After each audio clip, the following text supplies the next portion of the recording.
May 2018. John Mitchell delves into the differences between ethics and morality and questions the presence of either in a hacker's white hat motivations. As an IT assurance provider, I am governed by the codes of conduct of 4 professional associations, plus those of the industries that I work within and the statutory and regulatory frameworks of the different countries I visit during the course of my work. Surely I have sufficient guidance to operate in both an ethical and moral manner. However, there is a clash between ethics and morals. Both relate to right and wrong conduct, and while they are often used interchangeably, they are different. Ethics refer to rules provided by an external source, e.g., codes of conduct, while morals refer to an individual's own principles regarding right and wrong. If you are reading this as a member of BCS, of whatever grade, you are bound by the Institute's Code of Conduct. Part of this requires you to have due regard for public health, privacy, security and the well-being of others, and the environment. Criminal offense: when James Liang of VW Dieselgate fame, created a software routine within the engine management system of some diesel cars, which lowered exhaust emissions when it detected that the vehicle was running on a test rig rather than on the road, he committed a criminal offense by breaching U.S. clean air legislation. As a result, he received a 40-month prison sentence and a large fine. He would also, had he been a member of our institute, have breached our code of conduct. Unfortunately, only a minority of IT people are members of any professional association, so they tend to operate within a framework of societal ethics and their own morality. Liang may have been simply following orders from above, but this was ruled as not being a defense as long ago as the Nuremberg war crimes trials, between 1945 and 1949.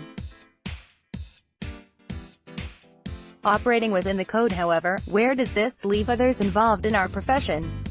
If I program a nuclear missile guidance system in the full knowledge that the end result is the likely death of millions of people, then surely I have breached our code of conduct regarding the well-being of others? What if I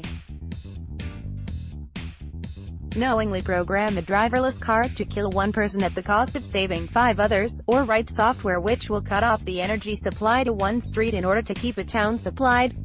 The permutations are almost limitless, but the clash between ethics and morality is something that we seldom think about.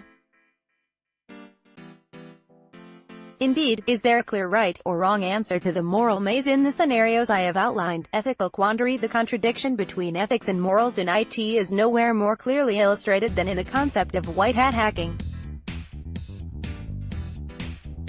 The law may state that unauthorized access and/or modification is a crime, but if one's intention is to notify the company of a vulnerability in order to have it fixed, then as such action morally defensible even though it is ethically wrong. Some companies have wised up to the need to have their systems tested with any vulnerabilities notified to them, rather than used against them. Facebook received 12,000 submissions from hackers, now redefined as researchers, in 2017, paying out a total of $880,000. It has paid out a total of $6.3 million since it started its program in 2011. Google has paid out $12 million in rewards since 2010, paying $2.7 million in 2017. Its biggest reward in 2017 was $112,500 to someone who detected a security flaw in its Pixel smartphone.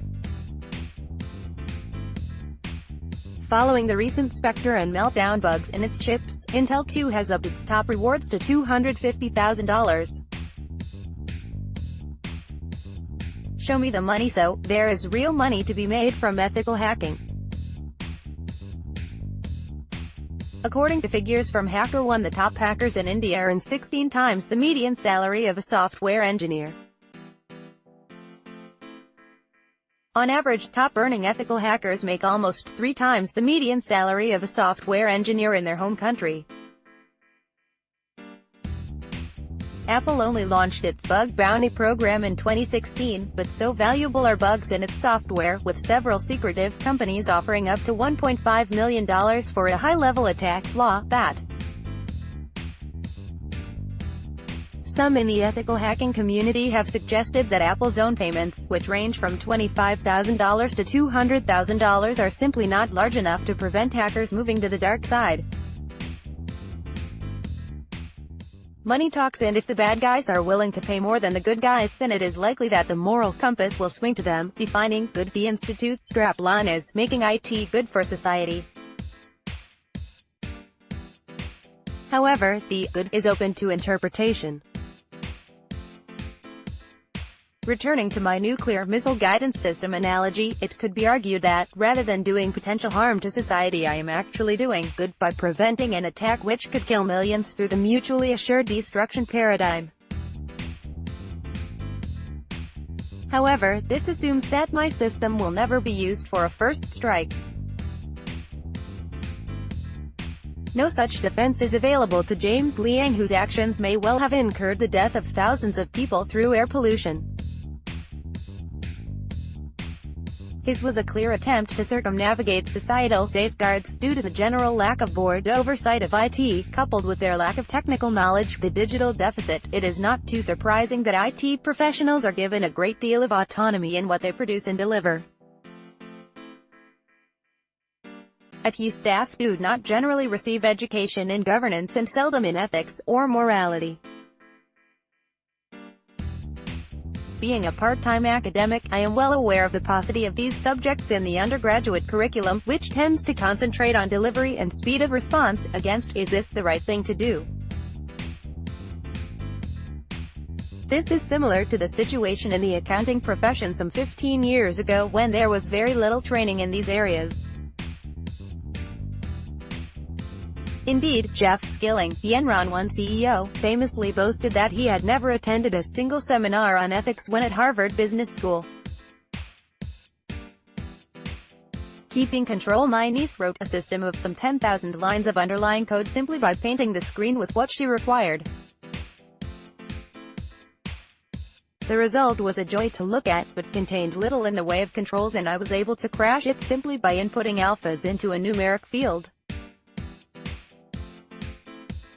Not a kindly uncle thing to do, but it illustrates the need for the academic world to teach governance, control, and assurance alongside the technical aspects. Seasoned hackers love the challenge of breaking a system, but if the system has been produced by trusting people such as my niece, using off-the-shelf tools, it is not really a fair fight.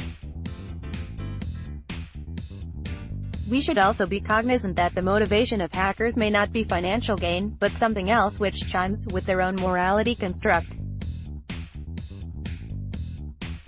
Closing thoughts. Writing this article has made me realize that our strapline is open to wide ethical and moral interpretation, especially the word good. Also, if the white hats are hacking systems for financial reward, is that morally justifiable? I am sure that I can argue the case either way, and, for the record, I received no financial compensation for this article. Notes. 1. Enron was the subject of a big accounting fraud back in 2001. About the author. John was recently awarded the John Ivinson Medal for services to the Institute. He was also previously a member of Council and of the Risk, Audit and Finance Committee. He is currently Treasurer of the Information Risk Management and Assurance (IRMA) Specialist Group. Image, istock.com/south_agency